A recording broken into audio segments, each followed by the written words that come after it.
ଭୟଙ୍କର ଦୁର୍ଘଟଣାରେ ଚାଲିଗଲା 4 ଜଣଙ୍କ ଜୀବନ ଏବଂ 7 ଜଣ ଏବେ ବି ମରଣ ସହିତ ଲଢ଼େଇ କରୁଛନ୍ତି।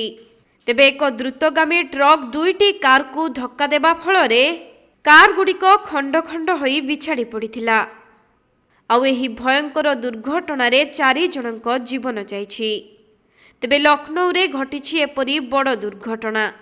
ଗତ ବିଳମ୍ବିତ ରାତିରେ ଗୋଟିଏ ଟ୍ରକ୍ ଏବଂ ମାରୁତି ଭ୍ୟାନ୍ ଓ ଗୋଟିଏ ଇନୋଭା କାର୍ ମଧ୍ୟରେ ଏହିପରି ଭୟଙ୍କର ଦୁର୍ଘଟଣା ଘଟିଛି। ପୋଲିସ ପକ୍ଷରୁ ମିଳିଥିବା ସୂଚନା ଅନୁଯାୟୀ କିଷାନ ପଥ ଉପରେ ଏପରି ମର୍ମନ୍ତୁଦ ଦୁର୍ଘଟଣା ଘଟିଛି, ଯେଉଁଥିରେ 2ଟି ଗାଡ଼ି ଦୁର୍ଘଟଣାଗ୍ରସ୍ତ ହୋଇଛି। ଗୋଟିଏ ଗାଡ଼ିରେ ପ୍ରାୟ 9 ଜଣ ଲୋକ ରହିଥିବା ବେଳେ ସେମାନଙ୍କ ମଧ୍ୟରୁ 6 ଜଣ ଗୁରୁତର ହୋଇଥିବାରୁ ଡାକ୍ତରଖାନାରେ ଭର୍ତ୍ତି ହୋଇଛନ୍ତି ଏବଂ ଜଣଙ୍କର ଜୀବନ ଯାଇଛି। ସେହିପରି ଅନ୍ୟ ଏକ କାରରେ 4 ଜଣ ରହିଥିବା ବେଳେ ଏହି ଦୁର୍ଘଟଣାରେ ମୋଟ 4 ଜଣଙ୍କ ଜୀବନ ଯାଇଛି। ଅନ୍ୟପଟେ ଦୁର୍ଘଟଣା ଘଟାଇଥିବା ଟ୍ରକ୍ଟିକୁ ପୋଲିସ ହେଫାଜତକୁ ନେବା ସହ ଏହି ଘଟଣାର ତଦନ୍ତ ଜାରି ରଖିଛି।